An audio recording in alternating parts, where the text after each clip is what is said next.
राधे राधे सभी को। तो दोस्तों अपने साइकोलॉजी में बुद्धि टॉपिक कर रहे थे, उसमें जो सिद्धांत कर रहे थे अपने, इससे पहले जो अपनों ने किया है एक बार देख लेते हैं कि बुद्धि का एक कारक सिद्धांत हो गया, द्विकारक हो गया और यानी कि त्रिकारक त्रितत्व भी अपना हो गया, और इसके बाद में बहुकारक भी बहुखंड अपनों ने कर लिया। तो आज जो अपने करेंगे दोस्तों ये करेंगे समूह कारक, यानी कि समूह कारक को और क्या कहते हैं, संघ सत्तात्मक या समूह तत्व। देखो संघ में भी समूह होता है तो आपको पता चल जाएगा भी ये इसी का नाम है। इसके प्रतिपादक की बात करते हैं तो थ्रस्टन। देखो मैंने कहा था समूह में जब भी बैठते हैं तो इसे सोचो सटे सटे बैठ के, है ना, मतलब इकट्ठे सटे सटे बैठेंगे तो आपको लुईस यानी कि HL थ्रस्टन नाम याद रह जाएगा, जो कि अमेरिका के। तो दो देखो थ्रस्टन और केली की भी ध्यान रख लेना। तो इस सिद्धांत का प्रतिपादन अगर बात करते हैं समूह कारक का, थ्रस्टन तो याद रह जाएगा, केली भी साथ में पूछ लिया जाता है। केली ने किसका, तो समूह कारक सिद्धांत या संघ सत्तात्मक या समूह तत्व 1938 ईस्वी में। तो इसका ध्यान रखना है, समूह कारक तत्व के प्रतिपादक ध्यान रखना है आपको थ्रस्टन। आगे देखो, अब थ्रस्टन की बुक का ध्यान रखना नाम। थ्रस्टन ने अपनी पुस्तक कौन सी है इनकी, प्राइमरी मेंटल एबिलिटी, यानी कि PMA, P से प्राइमरी, M से मेंटल, A से एबिलिटी, ये थ्रस्टन की अपनी पुस्तक है भाई। तो जो थ्रस्टन की बुक है प्राइमरी मेंटल एबिलिटी, इसमें बुद्धि में देखो, इसमें बुद्धि को कितने तत्वों का समूह बताया, 13 तत्वों का, जो कि अभी वर्तमान में इनमें से देखो 13 तत्व बताए हैं इस बुक में PMA में, और जिसमें से वर्तमान में बात करें तो 7 को महत्वपूर्ण मानना है, वो अपने देखेंगे और उनसे क्वेश्चन आता है। आपको बस ये ध्यान रखना है, इंपॉर्टेंट है कि समूह कारक पूछ लिया, संघ सत्तात्मक पूछ लिया, समूह तत्व, इसके प्रतिपादक का ध्यान रखना है थ्रस्टन। अगर ये सिद्धांत के प्रतिपादन दोनों का पूछ लिया जाता है, थ्रस्टन और केली का पूछ लिया जाता है, तो समूह कारक ध्यान रखना 1938 में। और थ्रस्टन की पुस्तक का नाम रखना ध्यान, PMA यानी कि P से प्राइमरी, M से मेंटल, A से एबिलिटी। और इस जो ये बुक है थ्रस्टन की, इसमें 13 तत्वों को समूह है, 13 मतलब बुद्धि में 13 तत्वों का समूह बताया, जिसमें से वर्तमान में जो इम्पोर्टेंट है वो 7 है। अपने इन 7 कारक को पढ़ेंगे। और एक चीज ध्यान रखना, इस सिद्धांत को जो समूह कारक है यानी कि समूह कारक या संघ सत्तात्मक है, इसको देखो, इस सिद्धांत को प्राथमिक मानसिक योग्यता का सिद्धांत भी कहते हैं। तो समूह कारक को क्या कहते हैं, प्राथमिक मानसिक योग्यता का सिद्धांत भी कहते हैं।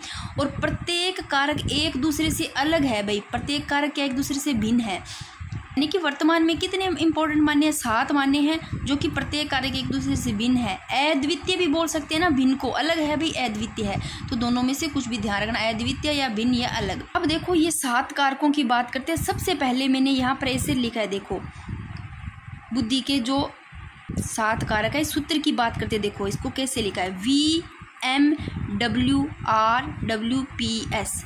तो आपको कैसे भी ध्यान रखना, इसको ऐसे ध्यान रखना, VM फिर NR, VM फिर NR फिर WP और लास्ट में S। तो इन्हीं नाम से पता चलेगा V से क्या है, M से क्या है, यानी कि जो 7 कारक इंपॉर्टेंट माने हैं वर्तमान में उनको देखना है। सबसे पहला जो कारक है V से देखो, वर्बल एबिलिटी, यानी कि इस V से आएगा वर्बल से शाब्दिक योग्यता, ध्यान रखना शाब्दिक योग्यता इंपॉर्टेंट है, 7 कारक ध्यान रखना। शाब्दिक योग्यता इसमें क्या है, इसमें शब्दों और जो विचार होते हैं उसके साथ है इसका संबंध। शाब्दिक योग्यता इसका संबंध किससे है, शब्दों और विचारों के साथ। शब्द से ही पता चल रहा है, शब्द होंगे और विचार होंगे, उनसे एक साथ है, तो V से होगा वर्बल, ध्यान रखना। तो 7 कारक है, V है पहला, देखो V से वर्बल यानी कि शाब्दिक, तो वर्बल एबिलिटी शाब्दिक योग्यता। दूसरा देखो M से क्या आएगा, M से देखो, M से आएगा यानी कि मेमोरी एबिलिटी, यानी कि M से मेमोरी एबिलिटी, यानी कि मेमोरी यानी कि समझ शक्ति। तो इनको पहला ध्यान रखना, पहला V और M दोनों को पास ले लो, VM वर्बल और M से मेमोरी, 2 याद हो गए, यानी कि समझ शक्ति। तो इसमें क्या है, इसका संबंध जल्दी याद करने से है भी, समझ शक्ति से पता ही होगा। फिर देखो VM फिर N, फिर इस N से क्या होगा, N से देखो, N से होगा नंबर एबिलिटी, यानी कि नंबर अंक योग्यता। क्या होगा, अंकों से संबंधित हिसाब किताब को शीघ्र व शुद्ध रूप से करना, भाई नंबर एबिलिटी पता चल गया, 3 याद हो गए।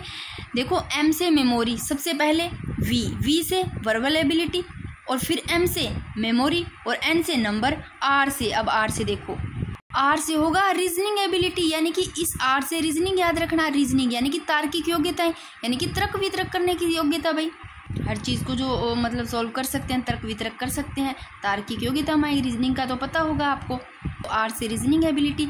फिर देखो आगे देखो V से वर्बल, M से मेमोरी, N से नंबर, R से रीजनिंग, फिर W से देखो W से वर्ड फ्लुएंसी यानी कि वाक योग्यता, इसको शब्द प्रवाह भी बोल देते हैं, वर्ड शब्द है ना, तो वर्ड फ्लुएंसी याद रखना भाई, वाक योग्यता यानी कि तेजी के साथ बोलने की योग्यता भाई।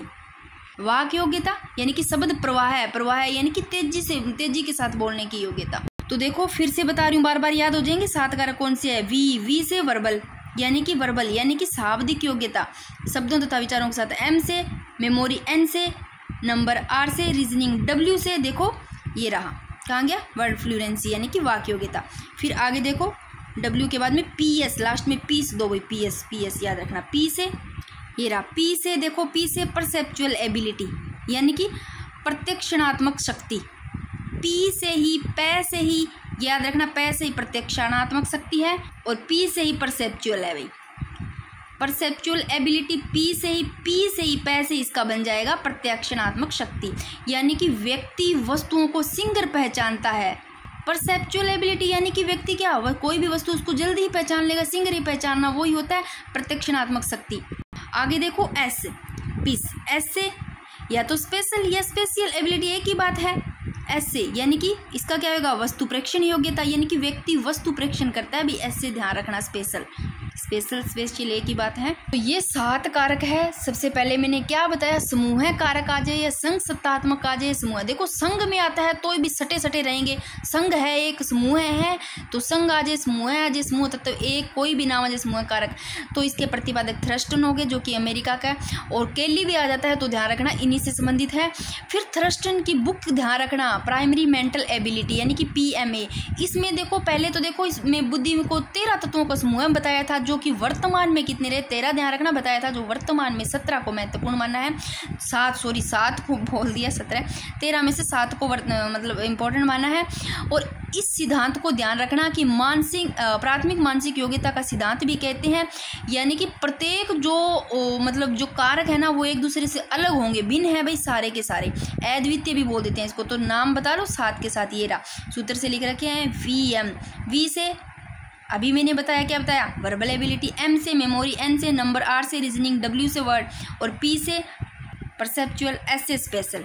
तो ये तो हो गया समूह कारक, संघ सत्तात्मक आ जाता है। तो में एक चीज़ और ध्यान रखना, देखो ये तो मैंने बता दिया इसका जो फॉर्मूला है, इसके बाद में इस चीज़ का ध्यान रखना, इस प्रकार जो केली है ना, केली और थ्रस्टन मैंने दोनों ही बताए हैं अना का समूह कारक के प्रतिपादक। तो जो केली है ना, केली ने अपनी पुस्तक केली कैसे ही क्रॉस, ध्यान रखना केली की पुस्तक क्रॉस, और जो थ्रस्टन है उसकी मैंने बताई है PMA यानी कि प्राइमरी मेंटल एबिलिटी है ना। तो जो केली है कैसे cross roads in the mind of man, Kelly की पुस्तक है, इसमें बुद्धि के 9 तत्वों का समूह बताते हैं। अभी केली कितने बताते हैं, 9 तत्वों का समूह बताते हैं अपनी बुक में, बस इसका ध्यान रखना। तो आगे देखो पदानुक्रमिक या कर्मिक महत्व का सिद्धांत। तो आपको सिद्धांत का सीधा ही प्रतिपादक पूछ लिया जाता है। तो देखो पदानुक्रमिक पूछ लिया, कर्मिक कर्म से आएगा, पदानुक्रमिक या कर्मिक नाम आ रहा है, कर्मिक से बटन को लगाएंगे, से ले लो बटन को लगाएंगे, या फिर बट यानी कि बंट आ रहा नाम से बांटेंगे, कर्म से ही किसी चीज़ को बांटेंगे, या फिर बटन को कर्म से लगाएंगे।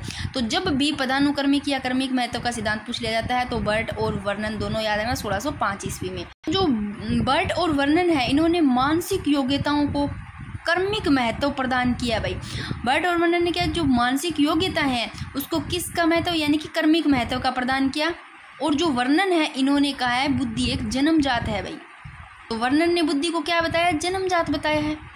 और जो ये वर्णन है ना, इन्होंने किसी भी व्यक्ति की बुद्धि है ना, कोई भी व्यक्ति उसकी बुद्धि है उसमें स्पीयरमैन की सर्वोच्च स्तर पर सामान्य योग्यता G सबसे ऊपर रखा है। जब अपने स्पीयरमैन पढ़ा उसमें देखो S और G यानी कि सामान्य और जो विशिष्ट था S। तो ये जो वर्णन है ना, इसने ये कहता है भी व्यक्ति की बुद्धि में मतलब किसी भी व्यक्ति की अगर बुद्धि उसमें स्पीयरमैन की जो सर्वोच्च स्तर है ना उसमें सामान्य योग्यता यानी G है ना वो सबसे ऊपर रखा है। ये देखो पिरामिड से देखते हैं, सबसे ऊपर इसने G रखा है, सबसे ऊपर इसको G को रखा है। देखो यहाँ पर मैंने इसे बना रखा है, ये देखो वर्णन के अनुसार। वर्णन कहते हैं भी स्पीयरमैन की जो सर्वोच्च स्तर है वो जो G है सामान्य योग्यता, इसको सबसे ऊपर रखा है। जो विशिष्ट योग्यता है ना उसको बाद में रखा है, नीचे रखा है, उसका विभाजन बाद में, ठीक है। तो जो G है तो ध्यान रखना, ये देखो सामान्य जो जी है इसको मानसिक योग्यताओं को सबसे अधिक महत्व दिया है। तो भाई जी है ना, इसको सबसे महत्व दिया है। वर्णन ने देखो सबसे ऊपर रखा है। ये देखो पिरामिड में देखो, तो देखो वर्णन जो वर्णन है ना, इसने क्या किया, संरचना पिरामिड के समान रखी है। इसकी जो संरचना है ना जी की, किसके समान रखी है, पिरामिड के समान रखी है। यानी कि यहाँ पर बांटे हुए ऐसे, तो ये पिरामिड है, इसके समान ही इस जी की संरचना रखी है वर्णन ने। थर्स्टन ने अभी पढ़ा, थर्स्टन ने कितनी बताई है मानसिक योग्यताएं, 7 प्रकार की बताई। तो मैंने थोड़ा अलग से लिखा है ताकि आप उसको यहाँ पर देख लो। तो थर्स्टन है, उसने अभी वर्तमान की बात करें तो मानसिक योग्यताएं 7 प्रकार की बताई है उन्होंने। और जो ये वर्णन है ना, इसने क्या है, जी को सबसे ऊपर रखा है, यानी कि सामान्य जो मानसिक योग्यता है इसको सबसे अधिक महत्व दिया है भाई। तो दोस्तों आगे वाला जो सिद्धांत है बुद्धि का त्रिआयामी यानी कि बुद्धि संरचना का सिद्धांत, वेरी वेरी इंपॉर्टेंट। और यहाँ से क्वेश्चन आता ही आता है, आप कहीं भी देख लेना, आपको यहाँ से क्वेश्चन मिलेगा, इस वाले सिद्धांत से मिलेगा। और ये थोड़ा सा थोड़ा सा टफ होता है, समझने में भी दिक्कत आती है। इसकी मैं अलग से ही वीडियो बना दूंगी, छोटी सी होगी, और जो इसमें सिर्फ ओनली बुद्धि का त्रिआयामी सिद्धांत होगा, अच्छे से समझ में आ जाएगा। और आज मेरे को टाइम बिल्कुल भी नहीं मिल पाया, बहुत ज़्यादा बिजी थी, और अभी मेरा इतना ज़्यादा सर फट रहा है, फिर भी मैं आप लोगों के लिए अभी नाइट को ही अभी वीडियो बनाई है, टाइम कैसे भी निकाल करके। तो इसकी मैं छोटी सी वीडियो बना दूँगी, उसके बाद में अपनी पॉलिटी चलेगी। और जो आप एक आधे जैसे टॉपिक बोलोगे बीच में, तो वो भी आ जाएगा, जैसे कोई और सब्जेक्ट का।